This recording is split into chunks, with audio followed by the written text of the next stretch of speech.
Imaginez un objet dont la masse serait de moins 10 kg. Oui, pas 10 kg, mais bien moins 10 kg. S'il existait, comment se comporterait-il ? Si vous le poussez avec la main, au lieu d'avancer, il accélérerait dans la direction opposée, droit vers vous. Impossible, vous dites ? Eh bien non. Mathématiquement, il n'y a absolument aucun problème. Prenons par exemple la deuxième loi de Newton, F égale ma. Si la masse est négative, il suffit que la direction de l'accélération soit opposée à celle de la force. Et si vous laissiez tomber une telle sphère sur le sol, elle tomberait vers le haut. Cela vous paraît complètement insensé ? Pourtant, la masse négative n'est pas un délire d'auteur de science-fiction. C'est un sujet de recherche débattu très sérieusement en physique moderne. Les équations ne l'interdisent pas. Certaines théories semblent même vous adresser un clin d'œil complice, comme pour dire « Après tout, pourquoi pas ?» Bonjour à toutes et à tous. Avant toute chose, précisons un point essentiel. L'antimatière n'est pas une matière dotée d'une masse négative.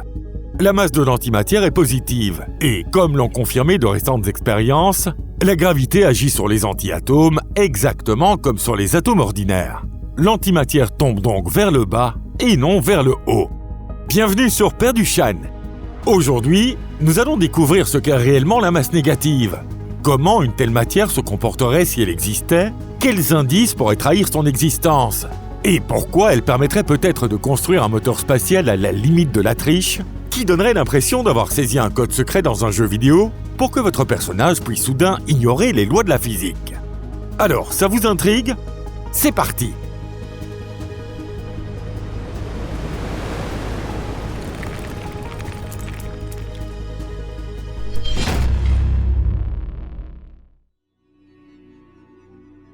En réalité, la masse est bien plus complexe qu'elle n'en a l'air.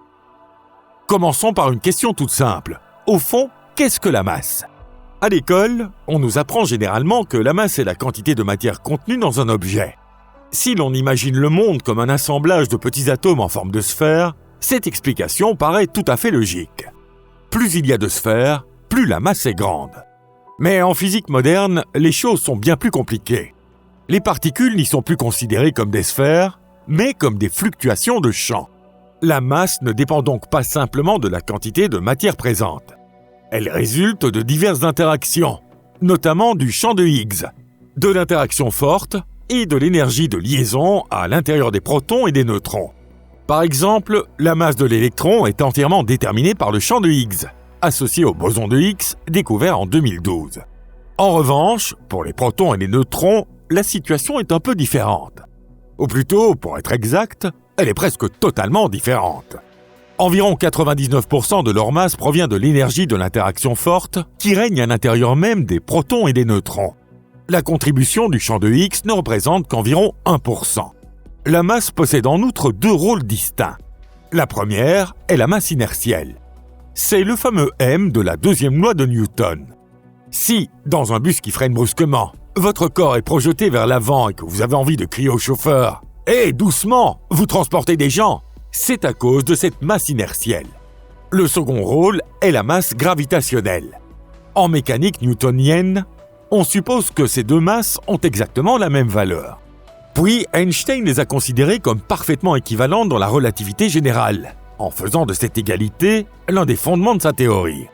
Et c'est maintenant que les choses deviennent vraiment passionnantes. Si l'on ajoute à cette masse aux deux visages un ingrédient supplémentaire appelé masse négative, la physique bascule soudain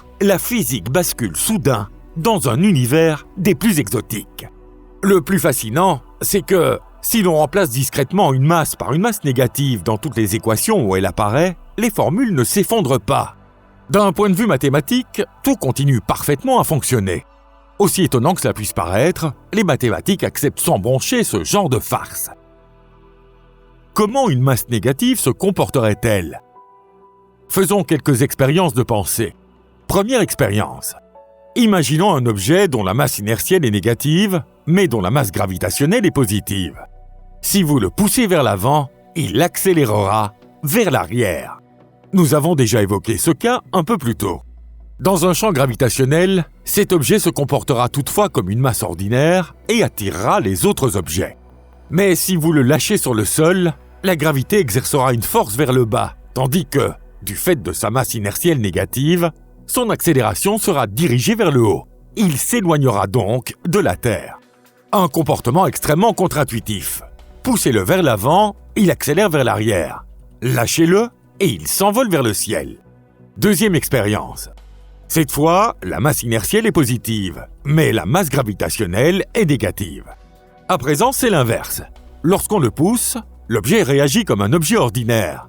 Mais du point de vue gravitationnel, il se comporte comme une masse négative. Malgré cela, il finit lui aussi par partir vers le haut. Troisième expérience. Cette fois, la masse inertielle et la masse gravitationnelle sont toutes deux négatives. Voilà le cas le plus étrange de tous. Et pourtant, cet objet s'envole lui aussi vers le haut, exactement comme dans l'expérience précédente.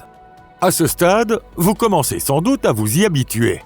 Mais attendez, que se passerait-il si l'on plaçait côte à côte, dans l'espace, deux objets ayant une masse de même valeur absolue, mais de signes opposés?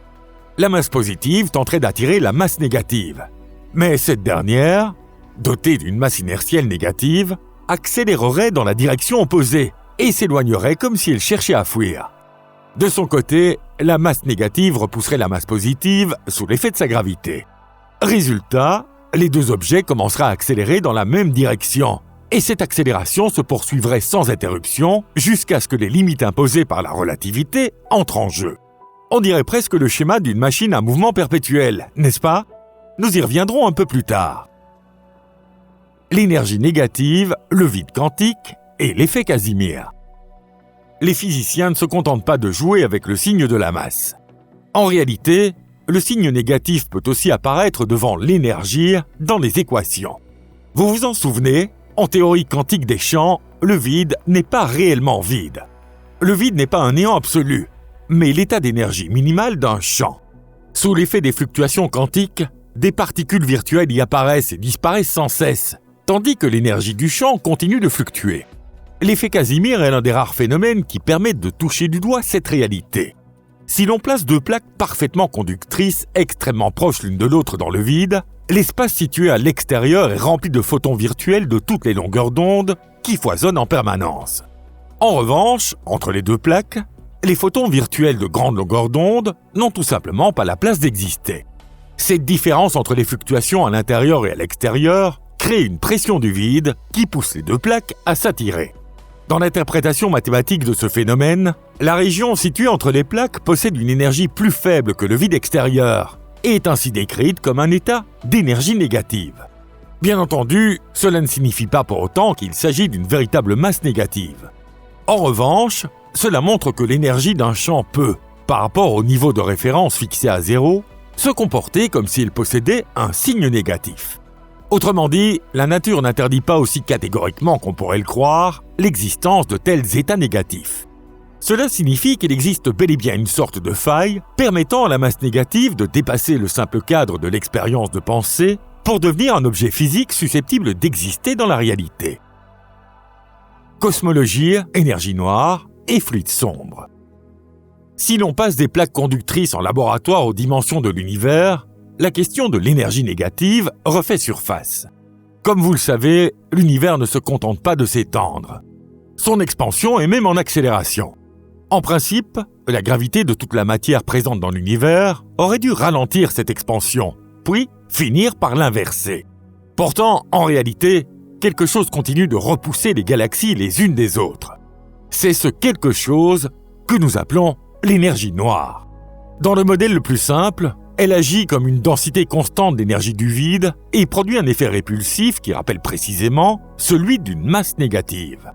Il existe même des hypothèses encore plus audacieuses.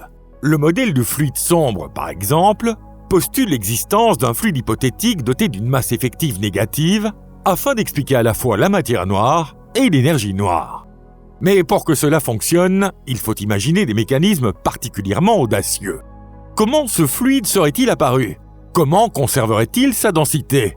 Et pourquoi ne se disperserait-il pas au fil du temps ? En résumé, aucune de ces théories ne dispose pour l'instant de preuves solides. Il arrive pourtant que l'on voit passer des titres sensationnalistes du genre « Des scientifiques ont créé une matière à masse négative ». En réalité, ils ne font que créer un système qui, dans les équations, se comporte comme s'il possédait une masse négative. L'un des exemples les plus connus est le condensate de Bose-Einstein, constitué d'atomes de rubidium refroidis à une température proche du zéro absolu. Bien entendu, les atomes eux-mêmes possèdent une masse positive tout à fait normale. En revanche, dans certaines conditions, leur comportement collectif peut être décrit par des équations où leur masse effective devient négative. Autrement dit, il ne s'agit pas d'un véritable bloc de matière exotique que l'on pourrait poser sur une table, mais seulement d'un modèle présentant des propriétés tout à fait particulières. Distorsion de l'espace, trou de verre et moteur perpétuel. Pour l'instant, faisons comme si la masse négative n'était plus une simple hypothèse. Imaginons qu'elle existe réellement et que nous soyons capables de la manipuler à volonté. Que pourrions-nous alors en faire ? Première possibilité, un moteur à distorsion. Selon le modèle théorique d'Alcubierre, si l'on déforme l'espace-temps en l'étirant derrière le vaisseau et en le contractant devant lui, il deviendrait possible de se déplacer, en pratique, plus vite que la lumière, sans violer localement les lois de la physique. Dans ce scénario, le vaisseau lui-même resterait pratiquement immobile à l'intérieur d'une bulle, tandis que cette bulle glisserait à travers l'espace-temps. De tels modèles nécessitent souvent l'existence d'une région d'énergie négative. Autrement dit, au lieu d'un creux exigé par la relativité générale, il faudrait créer une véritable bosse dans l'espace-temps. Et cette bosse pourrait précisément être produite grâce à une masse négative. Deuxième possibilité, les trous de verre. Des trous de verre stables et traversables sont le rêve des auteurs de science-fiction et le cauchemar des mathématiciens. Sans un soutien particulier, ce type de tunnel spatio-temporel s'effondrerait presque immédiatement. L'une des idées proposées consiste à entourer la gorge du trou de verre d'une matière possédant une énergie négative afin de repousser gravitationnellement la matière et l'espace-temps qui chercheraient à refermer le passage. Nous ignorons encore si une telle structure peut réellement exister. Une seule chose est certaine, les équations mathématiques ne l'interdisent pas explicitement.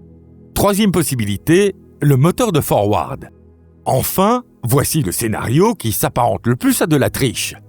Un moteur utilisant une paire de masses, plus m et moins m. Nous l'avons déjà évoqué brièvement. La masse positive attire la masse négative, tandis que la masse négative repousse la masse positive. Résultat, les deux objets commencent à accélérer ensemble dans la même direction. Et cela sans consommer le moindre carburant au sens habituel du terme. À première vue, cela semble violer le principe de conservation de l'énergie. Pourtant, si l'on considère qu'une masse négative possède également une quantité de mouvement et une énergie négative, alors la quantité de mouvement totale du système reste nulle avant comme après l'accélération. Il en va de même pour l'énergie totale du système qui demeure égale à zéro. Formellement, aucune loi de la physique n'est donc enfreinte. Le véritable problème est ailleurs. Qu'il y ait le moindre déséquilibre entre les deux masses, qu'elles heurtent une poussière ou un photon, ou qu'elles essayent simplement de changer leur direction, et ce mécanisme apparemment parfait s'effondre aussitôt. Et la plus grande question reste entière. Où trouver au juste plusieurs kilos de masse négative ? Récapitulons tout ce que nous avons vu jusqu'ici. La masse négative et l'énergie négative sont autorisées par la théorie. Ni la mécanique newtonienne, ni la relativité générale ne les excluent en elles-mêmes. Le vide quantique et l'effet Casimir montrent que l'énergie des champs peut être modifiée et que, dans certaines conditions, elle peut se comporter comme si elle devenait inférieure à zéro. En cosmologie, des hypothèses comme l'énergie noire ou le fluide sombre remettent elles aussi l'idée d'énergie négative sur le devant de la scène. En revanche, les expériences n'ont produit jusqu'à présent que des systèmes dont le comportement imite celui d'une masse négative, et non une véritable matière exotique. Nous ignorons toujours si une matière possédant une véritable masse négative existe quelque part dans l'univers. Mais si un jour, nous parvenions à en créer et à la maintenir de façon stable, il ne s'agirait pas simplement d'un nouveau matériau. Ce serait la clé capable de bouleverser de fond en comble notre compréhension du mouvement, de la gravité et même de notre façon de voyager à travers l'univers. Pour l'instant, la masse négative demeure dans une zone grise. Certes, les lois de la physique ne l'interdisent pas en théorie. Mais le bon sens lui crie « c'est impossible ». Pourtant, autrefois, l'idée qu'un électron puisse être à la fois une particule et une onde paraissait tout aussi inconcevable. Aujourd'hui, cela nous semble parfaitement normal. Si cette vidéo vous a plu, n'hésitez pas à laisser un j'aime et à la partager. Merci de l'avoir regardé. À très bientôt. Au revoir.